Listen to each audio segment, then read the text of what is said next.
Our journey is about to begin.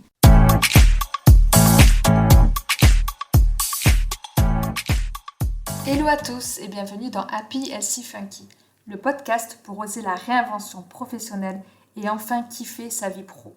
Je suis Nathalie, entrepreneur, coach en épanouissement et experte en marketing authentique. J'aide les femmes qui se sentent démotivées et en perte de sens dans leur job à créer l'écosystème professionnel qui leur ressemble et qui les épanouit.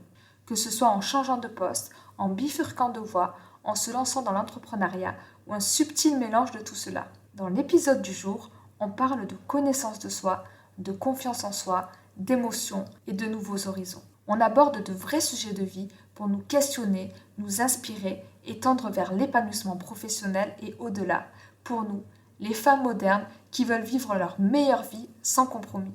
Allez, viens, je t'emmène avec moi. Le réveil sonne, signe qu'il faut se lever et retourner au travail, comme tous les matins. Boulot, métro, dodo, tu connais la musique, mais tu n'y échappes pas. Sauf que depuis quelque temps, tu es moins productive, fatiguée, morose, irritable. Tout va de travers et tu ne prends même plus de plaisir à aller travailler. Peut-être qu'il est temps d'emprunter un nouveau chemin professionnel. En attendant, je t'explique 7 choses qui t'empêchent de te sentir bien dans ton job. Allez, c'est parti. La première chose, c'est le manque de confiance en soi. Ton manager t'a fixé de nouveaux objectifs ambitieux et hop, c'est la panique. Tu dois faire une présentation devant 15 personnes et tu as déjà mal au ventre. Nous sommes toutes passées par là à ressasser le fameux « je ne vais pas y arriver, je suis nulle de toute façon ». Rassure-toi, c'est plus que normal. Et c'est ce manque de confiance en toi qui t'amène à te dévaloriser et te freine dans ton activité professionnelle.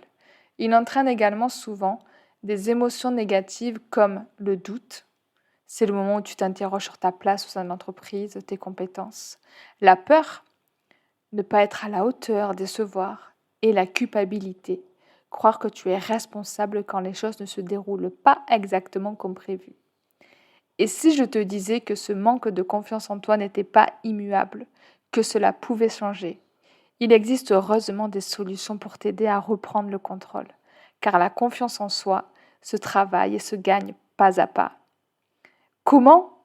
En adoptant la positive attitude. Cela permet de dire stop au vilain syndrome de l'imposteur. Je te conseille par exemple de lister tes compétences, tes réussites, tes valeurs. Prends l'habitude d'adopter un discours positif et sois bienveillante envers toi.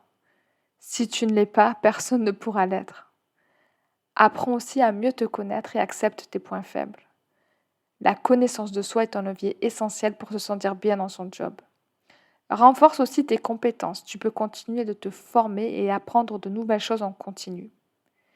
Et la troisième chose pour travailler ta confiance en toi, c'est de te faire accompagner par un professionnel, thérapeute holistique ou un coach en développement personnel comme moi.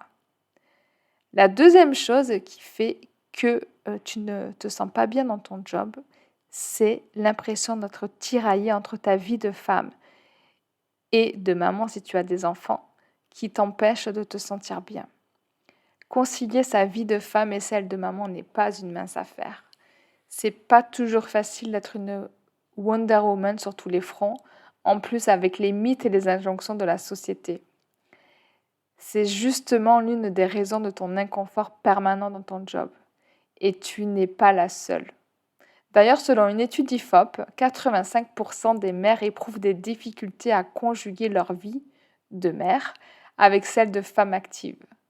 Pression, fatigue, charge mentale importante. Quelle solution alors pour gagner en confort de vie? Eh bien, je te propose 5 petites choses.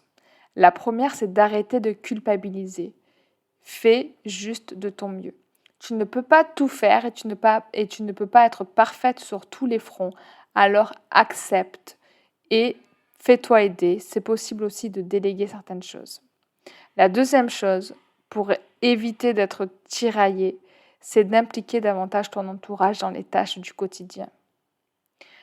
L'autre chose, c'est de prendre du temps pour toi, parce que c'est important de tordre le cou au stress et de prendre du temps de faire du sport, de la lecture, un petit massage. Car oui, tu as besoin de recharger tes batteries et ton énergie n'est pas inépuisable. Une autre solution, c'est aussi de travailler autrement pour te sentir mieux. Tu peux voir si c'est toujours possible de rester en télétravail, parce que c'est une solution assez confortable pour te faire gagner du temps dans les transports notamment. Et l'autre chose, c'est d'oser la reconversion professionnelle. Comme moi, tu pourras donner un nouveau sens à ta vie pro et enfin être épanoui si tu en as l'envie et si c'est quelque chose qui te titille. D'ailleurs, je te donne des pistes dans le guide que tu pourras trouver pour faire les premiers pas vers ta réinvention professionnelle en faisant un état des lieux sur les différentes sphères de ta vie et en te posant des questions puissantes pour savoir dans quelle direction avancer. Et ce guide, tu pourras le retrouver en cadeau dans les liens de téléchargement de cet épisode. On continue avec la troisième chose qui fait que tu ne te sentes pas épanoui dans ton job aujourd'hui. C'est peut-être que ton job manque de sens justement. La quête de sens est un sujet majeur dans notre vie professionnelle, accentué ces 2 dernières années par la crise du Covid. Bien sûr, on ne le répétera jamais assez. D'ailleurs, plus de 50% des salariés en France affirment que leur travail manque de sens. Pas étonnant donc si tu te sens concerné. Alors, à la question « À quoi aspires-tu » il y a une étude justement qui met en avant le fait qu'il y a beaucoup de femmes, beaucoup d'entre nous qui ont envie de contribuer aux enjeux de la transition écologique, qui ont envie de se sentir plus utiles et surtout qui ont envie de concilier une meilleure vie pro et vie perso avec sens. Donc c'est un des facteurs aussi qui fait que tu ne te sentes pas épanoui aujourd'hui. L'autre facteur, on en est au numéro 4, c'est l'absence de la reconnaissance de ta vraie valeur. Ton job manque peut-être de sens, mais cerise sur le gâteau, tu n'es pas reconnu à ta juste valeur. Tu ne reçois jamais un merci, tu sembles manquer de considération et ton salaire est assez moyen. Du coup, c'est vrai que le besoin de reconnaissance est un besoin vital et malheureusement, le management en entreprise reste inégal. Tous les responsables hiérarchiques ne font pas preuve de bienveillance et oublient souvent d'exprimer leur gratitude, leur considération ou leur reconnaissance. Alors, pourquoi cela t'empêche d'être bien dans ton job? Tout simplement parce que la reconnaissance joue un rôle dans notre équilibre. Être reconnu, valorisé et estimé par ses pairs consolide l'estime de soi et donc la confiance en soi, qui est un moteur incontournable de notre bien-être. Le cinquième facteur qui fait que tu ne te sens peut-être pas aujourd'hui épanoui dans ton job, c'est la sensation de ne pas être toi-même. Tu sais, cette sensation où tu ne te sens pas à ta place, ni celle où tu peux exprimer ton plein potentiel. Tu as l'impression de ne pas être toi-même. Ce sentiment est étroitement lié à la problématique du manque de sens au travail. Parce qu'aujourd'hui, nous avons envie de nous réaliser et de nous épanouir. Et pas seulement en tant que femme, mère, mais surtout en tant que femme active. Et la carrière et le fait d'être importante et d'être nous-mêmes au travail est justement primordial. Exprimer qui l'on est vraiment, révéler son authenticité dans un cadre normé comme l'entreprise n'est pas facile et peut générer beaucoup de frustration, telle que l'impression d'être prisonnière d'une organisation inadaptée à notre personnalité. Alors oui, la sensation de ne pas être toi-même et porter un masque est normale. La sixième raison, c'est le fait que tu te sens peut-être toujours submergé. Toi aussi, tu trouves peut-être que 24 heures dans une journée, ce n'est pas suffisant.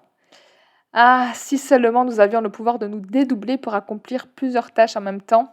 Tu te sens peut-être comme le lapin d'Alice au pays des merveilles. Tu as peut-être le sentiment d'être toujours en retard. Et ta journée à toi ne commence que tard dans la soirée.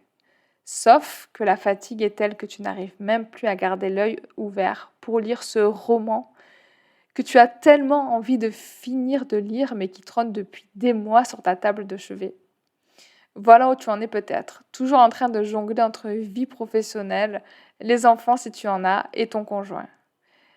Bref, le fait d'être submergé est une raison hyper importante qui fait que tu ne te sentes pas épanoui aujourd'hui dans ton job et que tu ne te sentes pas bien. La dernière et la septième cause, c'est que tu attends toujours le week-end pour souffler et pour prendre soin de toi. Et encore, parfois, ça passe à la trappe. Ah, je sais que tu es peut-être comme moi, avant et que tu attends toujours le week-end avec impatience. D'ailleurs, si une loi pouvait le faire passer à 3 jours, ce serait génial. Mais ne rêvons pas. Le week-end est alors souvent synonyme de 2 jours de marathon, de course infernale. Nous avons envie de tout faire. Profiter des enfants, se reposer, faire du sport, organiser un dîner entre amis, ranger le garage, jardiner. Tout un tas de choses qui nous arrivent et qu'on veut faire rentrer dans ces 2 jours de week-end, alors que la semaine, on est crevé, submergé, on manque d'énergie et on n'arrive rien à caler. Finalement, notre vie est réglée sur cette alternance week-end, autre jour de la semaine. Et si la solution était ailleurs? J'ai envie de te partager d'ailleurs une citation qui est « Arrêtez d'attendre le vendredi, l'été, les gens, les vacances. Le bonheur se trouve lorsque vous arrêtez d'attendre et que vous vivez le moment présent. » C'est peut-être aussi pour toi le moment de repenser ta vie, non? Toutes ces choses qui t'empêchent de vivre pleinement ne sont pas insurmontables. Tu as le pouvoir de dire stop et de te réinventer. Sache que ces choses qui t'empêchent de vivre ta vie pleinement ne sont pas insurmontables. Tu as le pouvoir de dire stop et de réinventer ta vie professionnelle et au-delà. D'ailleurs, c'est ce que j'ai fait. Un jour, j'ai décidé de ne plus subir ma vie et de reprendre mon quotidien en main. J'ai choisi de poser les pierres du chemin que je voulais vraiment explorer. Et tu peux peut-être faire de même. Parce que si tu remplis toutes ces cases, donc ces 7 critères que je viens de t'exposer, c'est normal que tu te sentes pas épanoui, frustré dans ton job. Cet épisode était vraiment pour t'expliquer les 7 éléments qui sont le plus souvent. Donc cet épisode était pour t'expliquer les 7 éléments qui sont le plus souvent les causes et les moteurs de la réinvention. Je ne t'incite en aucun cas à tout plaquer, mais à repenser ta vie professionnelle et à t'ouvrir le champ des possibles, parce que oui, c'est possible si tu en as envie et si tu le souhaites. D'ailleurs, je te remets à nouveau le lien vers le guide qui pourra t'aider à avancer et à faire les premiers pas vers ta réinvention professionnelle. N'hésite pas à me faire un petit coucou pour me dire ce que tu en as pensé et s'il y a une des 7 causes dans laquelle tu te reconnais. Je suis toujours ravie d'échanger avec toi et de te proposer des pistes d'avancement si tu le souhaites. Merci beaucoup d'avoir écouté cet épisode. J'espère qu'il t'aura aidé à avancer sur ton chemin où que tu sois. N'hésite pas à venir me faire un petit coucou sur Instagram @happysfunky, à télécharger ton guide pour avancer vers ton chemin de kiff. Et surtout, si cet épisode t'a plu, n'hésite pas à me laisser un avis 5 étoiles afin de faire connaître Happy Funky au plus grand nombre.